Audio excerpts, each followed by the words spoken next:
The Tom Woods Show, episode 1067. Prepare to set fire to the index card of allowable opinion. Your daily dose of liberty education starts here. The Tom Woods Show. Folks, one of my favorite libertarian podcasts out there is Lions of Liberty, hosted by the great Mark Claire. There really is no other libertarian podcast quite like it. I've been a guest twice. Check it out at lionsofliberty.com. Hey everybody, Tom Woods here, back from Christmas break. Happy New Year, everybody. There's a bit of an echo here. I'm in the new house, and my office is very echoey so far. So the builder of the house is on vacation, but when he gets back, I am going to get some audio-absorbing panels on the walls, and we will solve this problem.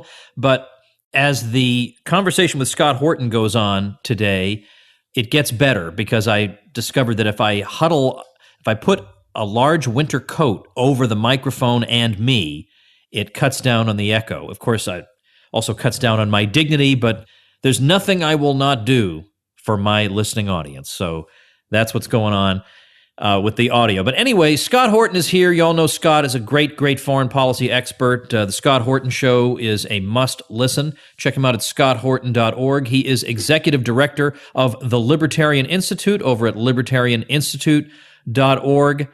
He's irreplaceable. That's all I can say. He does anti-war radio on KPFK 90.7 in Los Angeles.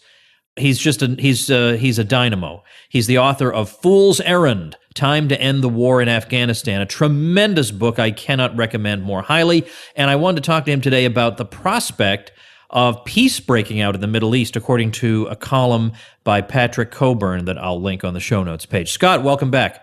Thanks, Tom. I was reading this article by Patrick Cockburn about what he says to be the impending end to what he calls the barbarous wars in Iraq and Syria.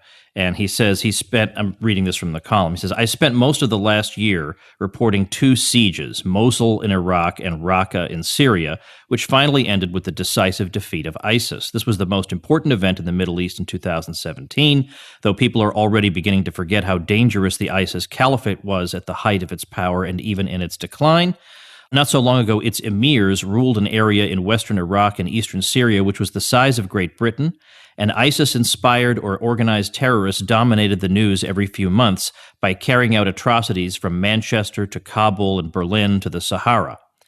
ISIS retains the capacity to slaughter civilians, witness events in Sinai and Afghanistan in the last few weeks, but no longer has its own powerful, centrally organized state, which was what made it such a threat. So when I read that, I thought this is an interesting topic to talk to Scott about. So what I'd like to do is two things here. First, I want to get your assessment of what he just said about the dangers of ISIS when it was a state. And secondly, do you think that we are, I guess I have a whole bunch of questions, so let's just do one at a time. Let's do ISIS first. Is that a good assessment of the situation with ISIS in that it really did constitute a threat, maybe not to the U.S., but to somebody? And secondly, that there is the prospect of everything really winding down now. Well, yeah. Okay. So first of all, Patrick Cockburn is absolutely the best. And that's why I know so much about everything, is because I read Patrick Cockburn, and everyone in your audience should read everything he writes. His brother Andrew is also an incredible author and journalist too, but Patrick covers the wars. And of course, if everybody had listened to Patrick, none of this would ever happen.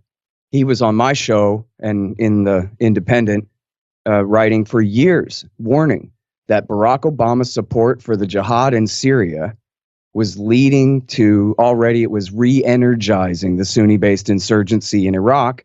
And then, as I talked about it with him on my show, that Western Iraq was basically wide open, ungoverned territory.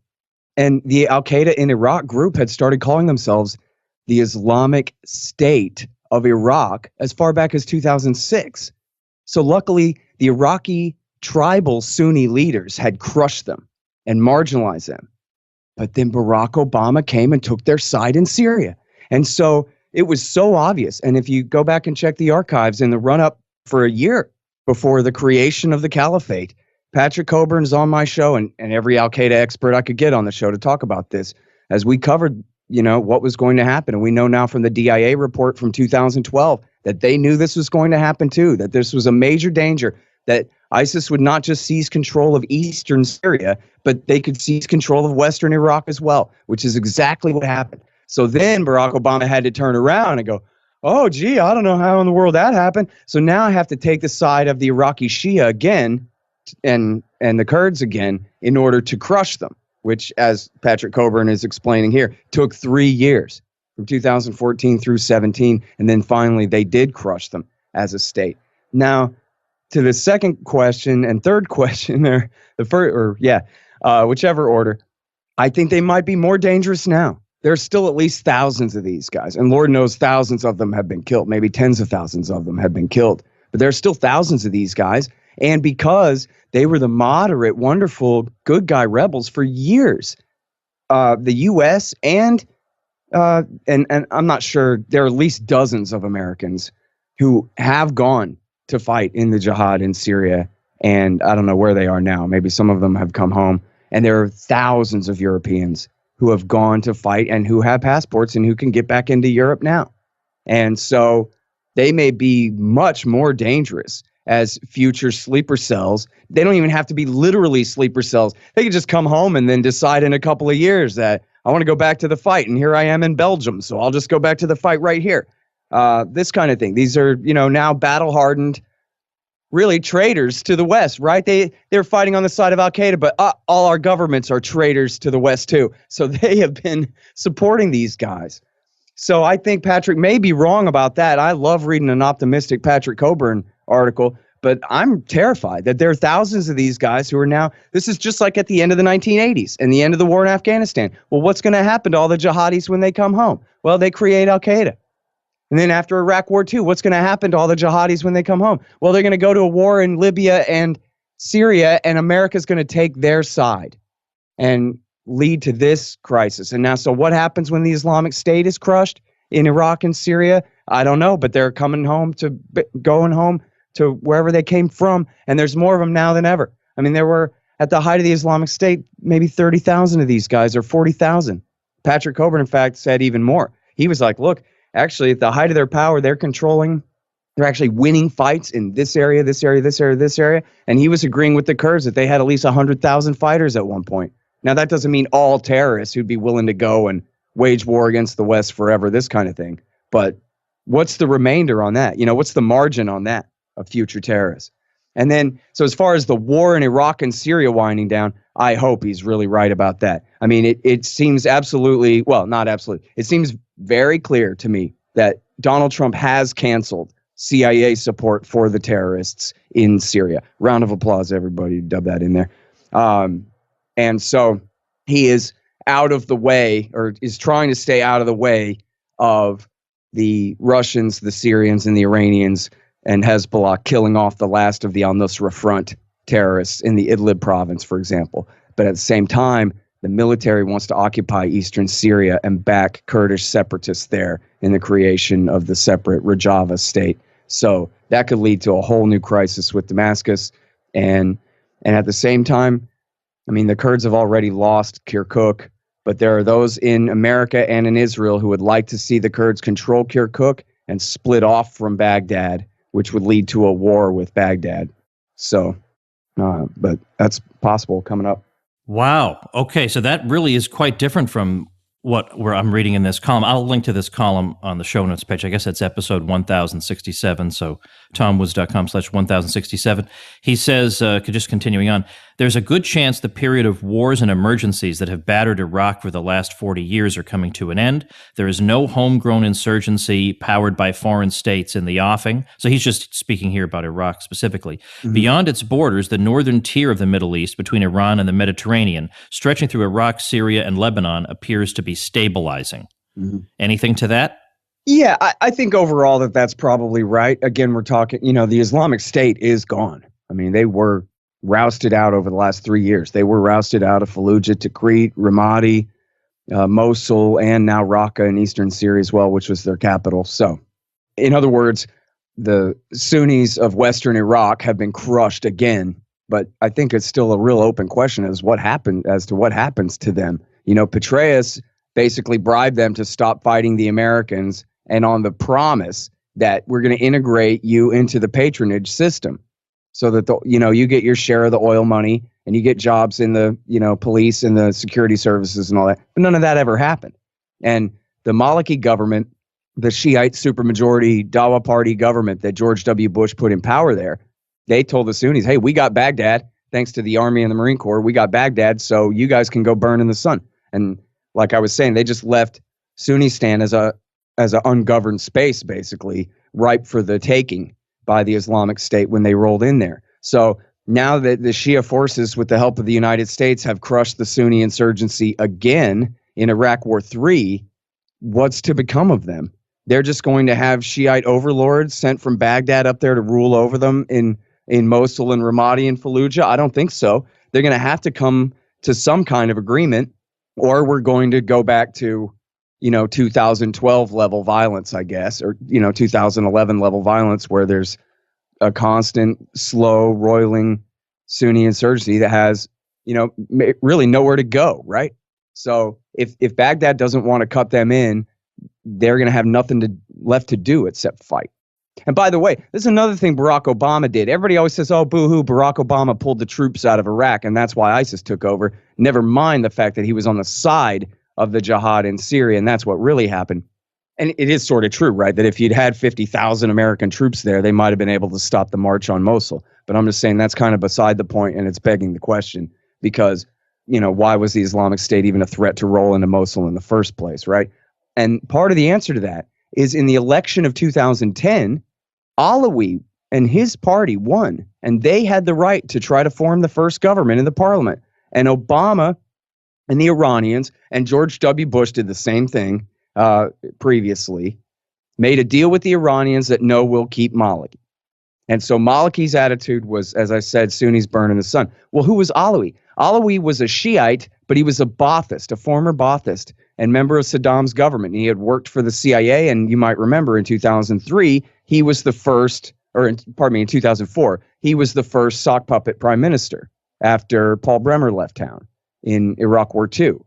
So the thing of it was, he may have had a chance to bridge the gap and say, look, you guys know me because I'm a Shia. You guys know me because I'm a Ba'athist. Let's see if we can come to some kind of power sharing arrangement, this or that. And instead, Obama basically, used his power and influence to maneuver and screw Alawi out of the chance to form the new government and leave Maliki in there. And that was just the worst thing that could have happened, because Maliki's attitude, as always, really representing the Iranian point of view, was we have the south and the east of the country. We don't want to conquer and rule Sunnistan. We just want to run off with all the land from Baghdad down to Kuwait and over to Iran. And that's what they did with George Bush's help.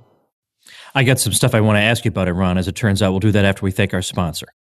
Folks, I want to offer you a recommendation for a podcast you're going to enjoy, and that is Lions of Liberty. It's got 3 weekly shows, each with different formats, and on Mondays, you'll get to hear from Mark Claire, whom I've interviewed with twice. In fact, you can check out Lions of Liberty by hearing my interviews with them, if that's a nice segue into their podcast, over at lionsofliberty.com/woods. It is the only libertarian variety show out there. In-depth interviews with libertarian voices, current events with a comedic twist, and a hard look at criminal justice issues. They've done over 400 episodes. They've had Ron Paul on twice, and in fact, their entire guest list is tremendous. Mark Claire is a genial guy, but he's also fearless, and he doesn't care where the conversation goes. So check out Lions of Liberty. You will not be disappointed. It carries the Tom Woods seal of approval. Check him out at lionsofliberty.com. Actually, Scott, before I ask you about Iran, one more, just a little bit, almost a throwaway line at the end of the Coburn article. I'm going to join it mid-sentence. He says, the invasion of Iraq in 2003 turned al-Qaeda into a mass movement and finally produced ISIS, a militarized cult of demonic savagery. Mm-hmm. So is that the way you look at this? Even if we were to say, look, it's a great victory. ISIS has been defeated in its current state. Would you say, well, great. Well, here's a thing that wouldn't have existed in the first place had there not been the previous interventions. Right. Yeah, it's just like that time we beat Hitler. Like, yeah, well, Woodrow Wilson created him, so congratulations. Yeah, I mean, we're not shedding any tears that he's gone, but we're saying that you might have been able to avoid the whole situation in the first place. Yeah, look, Gary Bernstein, who ran the original CIA operation in Afghanistan in 2001, he admitted in 2016, and he was the guy that complained seriously that Bush would not give him the Rangers and the Marines that he needed to get bin Laden at Tora Bora. And he said to Michael Hirsch in 2016, this whole terror war could have been over by the end of the year. It could have been over by New Year's 2002. There were only 400 of these guys. And the Air Force and the CIA and the Delta Force killed about half of them. And, they had a few more fighters with them. The Pakistanis arrested some. It was just bin Laden, Zawahiri, and a couple of dozen of their friends who escaped across the border into Pakistan. They were done. The war was won. And then, Michael Scheuer, who is more right-wing than anyone in this entire audience, and that's maybe saying something, he has said that, look, invading Iraq was the hoped for but the unexpected gift to bin Laden. And this is a guy who, as a former CIA analyst and a right-wing nationalist, he literally does not believe that any other human on earth has the right to live. Only Americans. His only interest is protecting Americans, fighting for Americans. He's the guy that gave Bill Clinton 10 chances to kill bin Laden. And he said, what you did by invading Iraq was you made Osama bin Laden's impossible dream come true. I mean, this caliphate, where's this land that it took over? The land that was formerly ruled by the secular Sunni, basically fascist party, the Ba'athist party.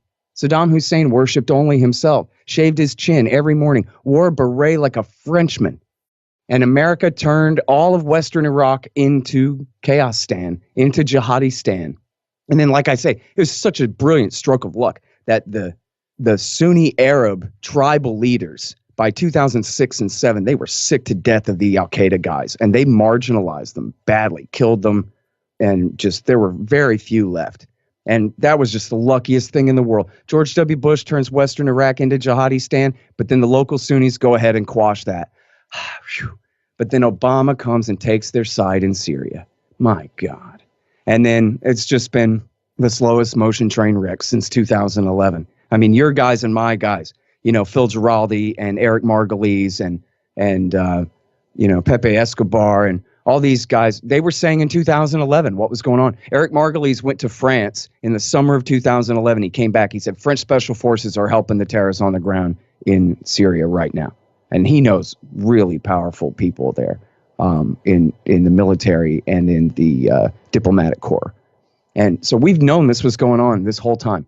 And it's just, if lying us into Iraq War II was a slow motion train wreck, then what is taking the side of Al-Qaeda in Iraq and Syria right in front of everybody's face and then just saying, no, they're moderate, and then just doing it anyway? All right, let's switch gears. Let's talk about Iran. I was just going to ask you about Trump's attitude toward Iran and whether it's a lot of saber rattling or whether anything's going to come of it. But first, I guess, in light of what's been going on, I got to ask you about what your impression is of what's going on in the streets over there. And is this in any way, do you think it's CIA inspired? Can't know, of course. Yeah, I really don't know. I mean, the point of covert action, if they do it right, is that it's deniable. So, obviously there are Americans and Israelis with a tremendous interest in trying to destabilize Iran. And we have reports from the Times of Israel, the Wall Street Journal, and a couple others about, secret agreements decided this year between the Trump and Netanyahu governments that they are going to step up covert action in Iran, et cetera. Other than that, I really can't say whether this has anything to do with that or not. I really don't know. I mean, in fact, I'm going to talk with Mohammed Sahimi a little bit later today, who's a friend of mine, who's an Iranian expat, who really knows about all this stuff very well, and see what he thinks of that. But from what I'm understanding, it started out as a protest against price inflation.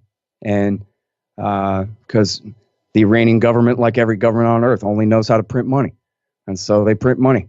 And of course, they're still under sanctions. The president had promised all this economic relief was going to come by submitting to the Americans in the nuclear deal, but very little of it really did, come through for them. It certainly didn't turn their entire economy around or anything like that.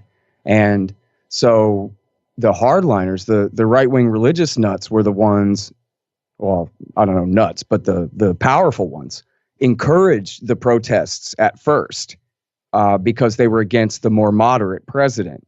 but then it kind of blew up in their face, supposedly, ostensibly, is what I'm reading. And the protests spread, and the protests are very much against their rule. In fact, Rouhani, the president, he had released, I don't know if this was before or after, but he had released some documents that showed just how much the state paid all these religious leadership groups and all the graft. And this was stuff that had always been kept secret before. And so that had helped turn the protests against them.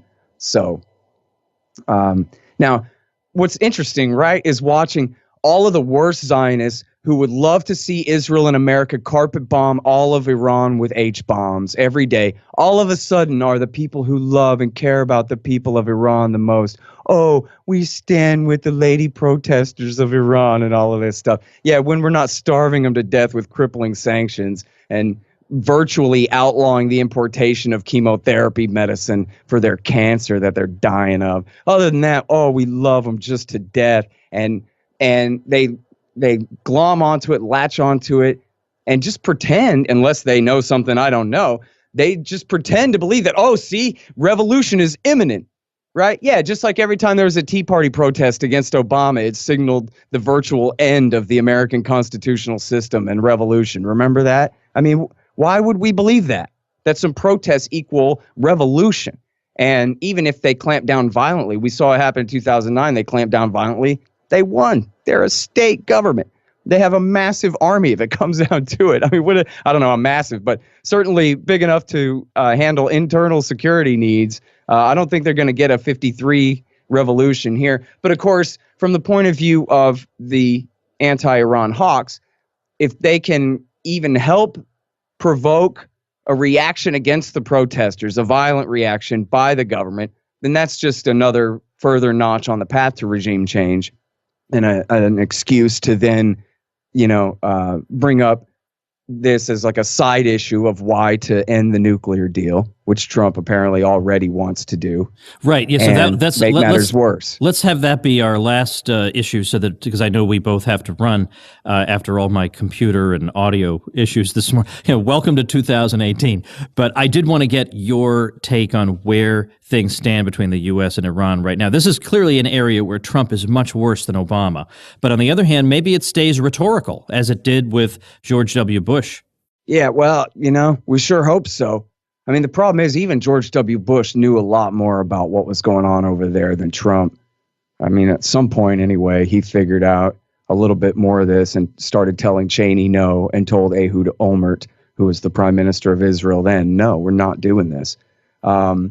The thing is with Donald Trump is I think he has so little background knowledge of this that he's completely susceptible to propaganda, right? So there was this error he made when he was praising the actions of the government of Lebanon to the president of Lebanon and saying, yeah, you've been doing a great job fighting terrorism, fighting ISIS, fighting Hezbollah.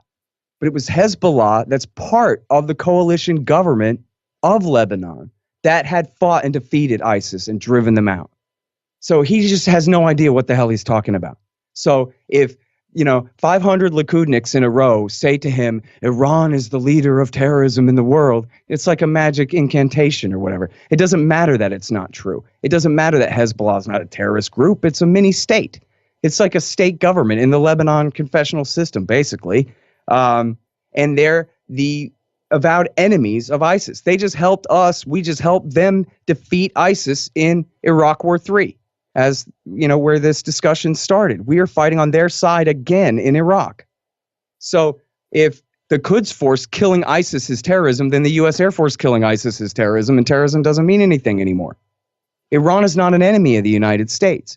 Iran's biggest gain in the 21st century was when George Bush knocked off Saddam Hussein for them. Yeah, and then he wasn't happy with that. He stayed and fought an 8-year war for them. And then look. Wait, one more thing. Okay. Go back to why did Obama back the terrorists against Assad in Syria? As he told Jeffrey Goldberg in 2012 in the Atlantic magazine, this would be good to help bring Iran down a peg by overthrowing their last Arab allied state in the region. Well, it ended up backfiring and leading to the rise of the Islamic State. And as I said, Iraq War III fought again on behalf of the Shia. And now we have Hezbollah and Iran on the ground in Syria helping mop this up. And now the neocons are freaking out and saying, oh my God, look, Iran has increased in power and influence, but they are the ones who have caused this every single step of the way. And so if you can show me anybody who wants to hawk it up against Iran, who it's not their fault for pushing us into Iraq War II and backing the terrorists in Syria, which blew up in their face so bad, then maybe I'll listen. But I can't find anyone like that. I can only find the guilty trying to start another fight to try to make up for the consequences of their last few.